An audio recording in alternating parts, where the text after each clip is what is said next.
What is going on, you guys? It's Rick with Rick's Toy Room, and I have a what I think is a pretty fun video tonight. I just recently got my hands on the Bambu p1s multicolor printer.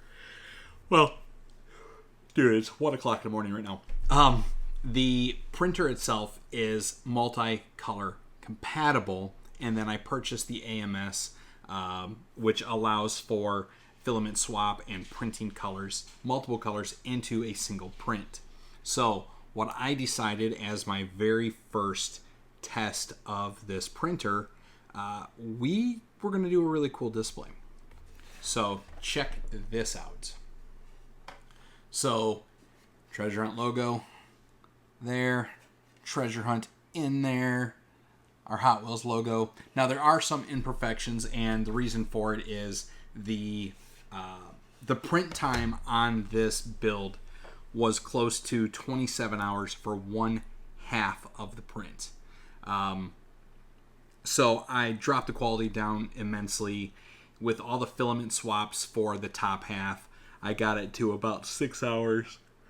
And it took a little bit longer because I had to doink around with the red filament because I did not realize that I was running out of filament until I put the whole thing together. So let's talk about all the different things that I just said, right? One, the Bambu Labs P1s printer. Now this essentially is the OG Flash Forge Pro. This thing is fully enclosed glass cabinet. It does its own automatic load, automatic unload, Wi-Fi compatible. I'll put a link in the description if you want to see more actual hard details about it. And again, it supports the AMS, which is the multicolor feeder system. I'm going to show you the rig here in a second. Right now, I've got it set up to 4 colors. This thing can do 16. I do have the 16 color hub sitting on the shelf. I just need 3 more 4 color AMSs to max it out. So, yeah. AMS is absolutely cool. I mean, I'm sorry, but to be able to do this work on a single color printer, to print this out and then print out the individual inlays, get the tolerances set to a level where you could drop them in, glue those pieces in, get the text for Hot Wheels to properly line up, would be nearly impossible. I'm not saying it can't be done. If you've got a very steady hand and you are, you have the patience of a saint and you want to do it, you could theoretically print this thing in a single color printer like my FlashForge Adventure 5Ms. But the fine details, like I said, the tolerances almost would be close to impossible to do for a straight out the gate novice printer. So like I said, I wanted to do something really, really cool with the AMS. I wanted something that I could, potentially sell to people. I think if I did this as a retail product, I would up the quality of the print and take the extra time. Granted, like I said, this particular piece, and it's still not as high as I originally wanted it, and now that I've got it assembled, I'm kind of thinking I want to do the bottom layer thicker. I don't know. I'll decide. It doesn't look bad with the card out. It definitely it kind of gives it that 3D aesthetic. So I don't know. The original design, I actually had these areas completely filled in. This was a solid black tire. The car sat on the inside on the frame, and then the top snaps in. This also, by the way, is a non-glue model. This is what they call friction fit. I have a set of pins on each side of this that this snaps into. The problem with friction fit is it's very tight. It has very low tolerances. I've already snapped one of the pins, and I've done the old Zippo lighter trick, heat up the PLA, gently push it back together, and it's holding. This will never come apart. I'm not going to take it back apart.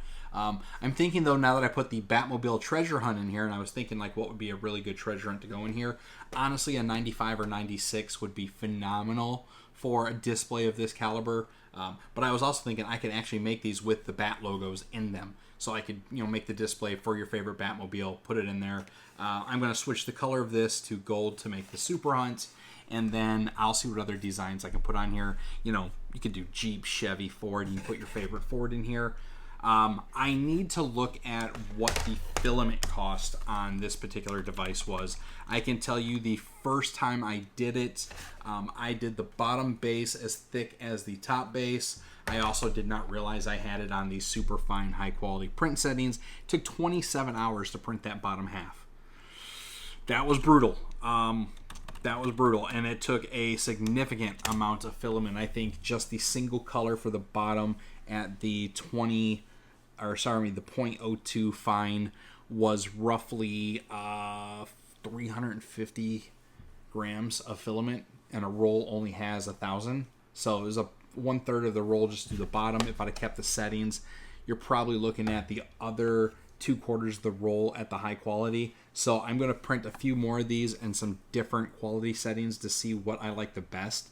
I could obviously post-process this, so if I really wanted to, I could just sand all this down by hand, smooth it out. I don't want to. I think it gives it a really cool, worn tire look, a very like Hot Wheels-esque design.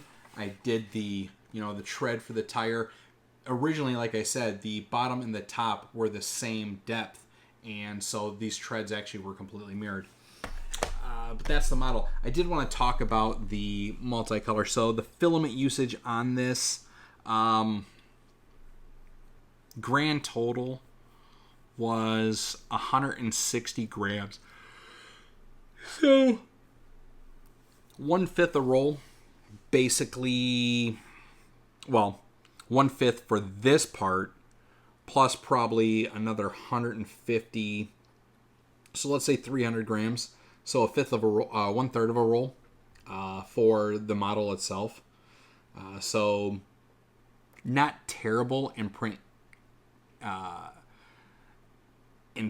materials. Obviously, the hot wheel that goes inside the ProTech, and I did measure this to the ProTech specification, so I could do it.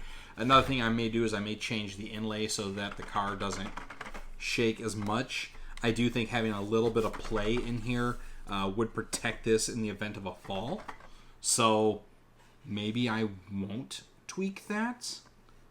I had to make some, calculations blindly based on these corners, and I think they turned out really, really well. I could probably remove those notches completely and be fine. I think there's more than enough clearance in here. So that's cool. The AMS, let's go back to that for a few minutes. It is a great, and I started this and I went squirrel on my Hot Wheels. I love how my Hot Wheels. The AMS, again, phenomenal functionality, and Bambu Labs, their technology is spot on. From the automatic feed to the automatic ejection to the color swapping to the sensors. I can't knock it. It's great. Like, I just love it. Load 4 full rolls in, make your print, kick that bad boy off, and it does what it needs to do.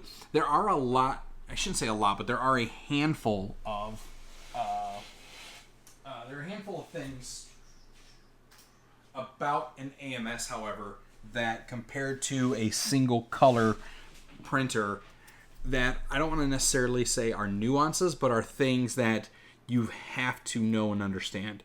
So first and foremost is the amount of waste that you get with an AMS system. So there's something I want to look up a second.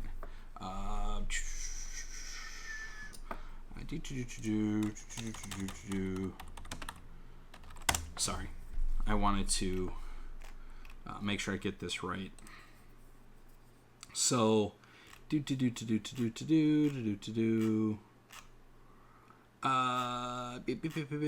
course, now once I'm filming the video, I can't find it. But a ton and ton of waste when it comes to changing these colors. So apparently in the slicer, you can reduce the amount of filament that it purges when it's changing color. So what you don't want is you don't want the color you had still left in the printer printing into the color you're switching to, because that's just going to make your print look really nasty, right? Now, if you're going for a multicolor setup, like just print some rainbow crap, probably fine. When you're doing designs like this, you want those really clean, differential cuts on the color markings, and you can see it in. And again, I didn't set the quality super high on this, but you can see where those color changes happened, and that's what you want, right? You're looking for these very clean color swaps. You don't want the colors to bleed into each other. I mean, dude, I'm dealing in freaking millimeters here. So the purge is a necessity. The amount of purge that the AMS currently uses at the default setting is excessive. A lot of waste. I went through about 8 foot of red filament trying to get the Hot Wheels logo completed, and that was just ridiculous, the amount of purge. The other thing you have is you have these towers. Now, these are not poop towers. I'm looking for the official word of these, but what this tower is designed to do is, as filament changes, there is tolerance levels in the filament, right? And there could be air bubbles if your filament's not dry. You could see where like some of the layer separation here had happened as we switch layers, and you don't want that in your final print. So what this tower does is it actually helps calibrate the nozzle and ensures that the excess, I mean, you can see how on this side it collected a bunch of like droppings from the previous colors and melted into this tower. That is what this tower is supposed to do. Now, is it a bunch of extra wasted material? Absolutely. Is it 100% necessary? Not if you don't care about the colors and the final outcome of the filament. But what this does, again, like I said, this helps set the pressure in the nozzle and make sure that there's no air pockets on the color change. If you're going to do the AMS, absolutely let the tower setting stay, but make sure you have plenty of filament. The AMS has a few different spots where you can connect to the filament, and I'll tell you the first time I loaded it. Now, out of the box, this thing set up in probably 3 minutes. 2 screws to hook up the adapter that basically kicks out and pulls in the filament. Did a slight modification to my p1s just because the first time I did it, so the manual just shows you adding a tube into the feed of the main machine. Well, the problem is that tube, when you're pushing in new filament, if the filament gets stuck, it's going to separate the tube. So the first time I did it, it was just blowing filament out the back of the machine. What was really crazy, however, is that the machine knew how much filament it blew out. So it was like, hey, I still haven't received filament. There must be a problem. Pull it all back. And it retracted all of it back to the roll, properly rolled. That's amazing. That outcome, like the fact that they thought about that, they calculated that, they recorded that, and then they reversed it, that is some really good engineering. Second time I loaded the filament, so I fixed that little problem. It pushed the inner Bowden tube that goes from the print head to the outside of the machine, shot that out, and it was just blowing filament into a giant unmelted spool in the middle of the machine.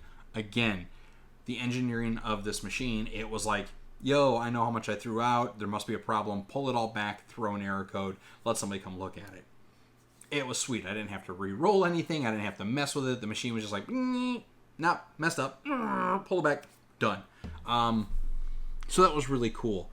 The out of filament, the actual spools Okay. 1:30 in the morning. Sorry. I always love doing these videos late. The spools have a very big nuance. Too thick, and it won't roll in the rollers. Too tall, it won't fit in the enclosure. The cardboard spools, my black cardboard spool went really well. It was a fresh spool, no damage in shipping. The yellow spool that I used, not only was it kind of drop kicked in shipping, but when I vacuum sealed the bags, I basically crushed the cardboard, and so that thing had a wobbly spare tire running and would puke up on the yellow quite a bit, so that took a lot of babysitting.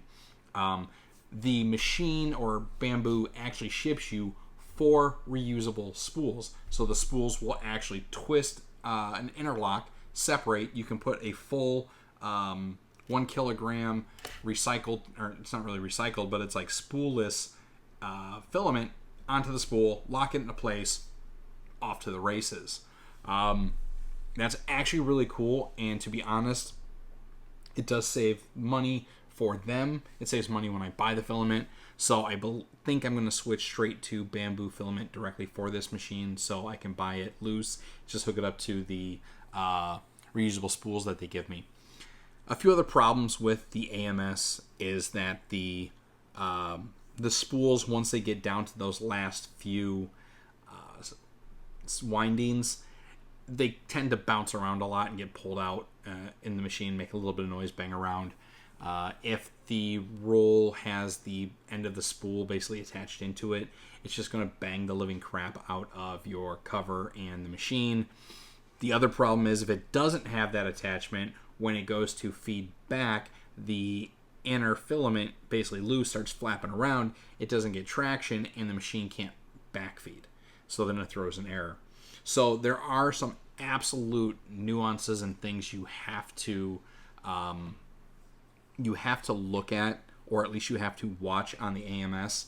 My dad's had one now for probably 6 months to a year. He's had this exact machine for a while. He's torn this thing apart 6 ways from Sunday. He's told me all the different nuances, and of course I jumped right into every single one of them tonight, between low filament, banged up cardboard, like all the things he told me, don't do, this is going to give you problems. I did it, because why not? Like, you got to learn it. The first day I had my jukebox, I basically was changing CD covers, knocked the track off, and had to fully disassemble the cover carousel. 9 hours to get a jukebox back together. I had no idea about, but hey, after I broke it, I got to reverse engineer it, fix it, figure out why it was broken, and that thing worked like a charm till I sold it. So yeah, this printer is going to be my next great toy. Ideally, in the next couple months, I will max out the colors. I'll make this thing a 16 color printer. I need to ideally figure out how I'm going to house 4 different 4-color AMS systems in a way that it won't interfere with my TV, that I can fit at least an extra printer on the shelf here, and then we'll see what's going to happen. There's a couple upgrades it needs to. The poop chute that drops the waste. Right now I've got it basically spitting out to the wall and dropping into a box. It's not ideal, but I've just been too lazy to print a new poop bucket. What else does it need? It needs some dissident, so the little silicone packs that you get when you buy shoes and stuff like that. There are custom-made, 3D printed makers out there that went and did little dissident trays, that hold trays of this stuff with spaces for hydrometer, so you can see how much humidity is in there and how wet your filament is. They make microwavable, reusable dissident, so that will more than likely be the next upgrade, especially as we get into the summer months. Right now, as it's cooler, no harm, no foul right now, but in Florida, once we start hitting that humidity, it's gonna be ugly. So that's the next upgrade we'll do there. Yeah. So with that, let me know if you would be interested in buying one of these. Based on what I know of the cost, time-wise, you estimate about 80 cents an hour, and this thing's 8 hours, so you figure about $8, give or take, in cost, plus materials. I'm thinking $25 a display. If we did just a Hot Wheels and then whatever custom logo you want, I'm going to make up a bunch of different logos to put on here. Like I said, I want to do a Super Hunt tomorrow. I definitely, now that I got this stupid thing in here, I want to do a Batman logo because duh. I'll probably do a couple like Mustang, Fords. I'm looking at a new NFT project, so that is going to be phenomenal. I might leave this one in here so I don't break that tab again, or I might just bust the tab and reprint the bottom base because it only took like 3 hours and call it a day. I have to run this on the p1s because it is 250 millimeters wide. To be able to get the card in here properly and make it fit, I did need the bigger build plate. So what will most likely happen is, I definitely want to do a Batman one. There are, if you see my older videos, the Batman NFT. I think the Batman NFT would be a cool candidate for this. But like I said, I have an NFT project in mind. Me and a couple buddies are talking about it right now. So now that I have this one done and I know that I successfully measured everything, second time. First time I did it, like I said, this was solid. I started to print. I'm like, this is going to be a lot of wasted material when I take that 30 millimeters up. So I went in and I cut these out. Well, the first time I cut them out, I did my cuts when I did my offset. I ran my offset in on the inner wall instead of the outer wall. And when I did that, I cut this inside about 10... Yeah, it was about 10 millimeters shy. And 27 and a half hours for the bottom base, that thick, in a high quality print, a third of a roll of filament, to find out the Hot Wheel didn't fit. Well, in the Protect, I could get the Hot Wheel by itself to fit in that smaller shape, but I don't like the idea of, especially my treasure hunts, not being in Protects, or a car that I really like not being in a Protect. And if I drop this right now and it shatters the plastic, $5 says the car will be perfectly fine. The display will just be destroyed. I did not put a keyhole on the back of this. Ideally, I would design a keyhole so that you could put a screw in the wall and hang it. This thing is super light. I mean, it's only... Let's get out the scale. With car... Oh, dude, it's only 12 ounces. I mean, any cheap little 3M tape will hold this to the wall and not have any problem. If you are a person that buys it and you decide you want the keyhole, let me know. I have become proficient in designing them. I am not a master in designing them, but I'm definitely proficient. There are some other multicolor prints I want to do, but in the meantime, check it out. This was between the 3 sets of prints. So the failed bottom that was 30 millimeters high, this new redesigned bottom, and this now top. It was about, like I said, it was 27 hours for the first print, 30 there, 5, almost 6 here, 27, 36, so 36 hours of 3D printing for the essentially completed product slash, my prototype. 30 hours there, and the actual model time, to be honest, couple hours. I did get to learn a few new tricks in Fusion between the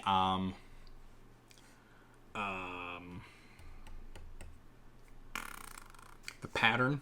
So I learned how to pattern on the surfaces, creating the fully rounded beveled edge here with a flat square, and then making sure that I got the cutouts. And again, you should be able to see that. That is a 3D cut. That is not a, printed on top. And those are all the way to the bottom. It's one of the reasons the amount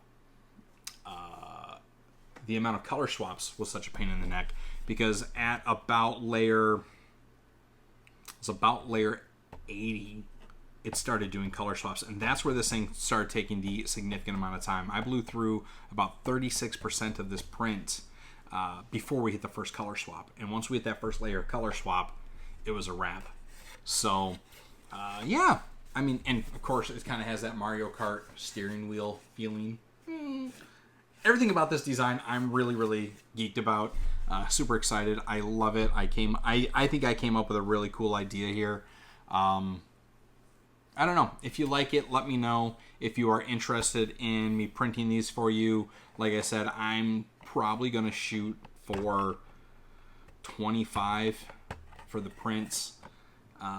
Probably cost me about $10 to ship, so figure about $35 complete.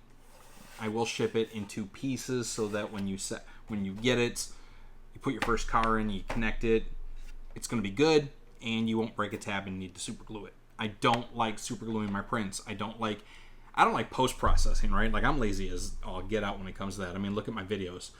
Image in, image out, cheap logo. There you have it.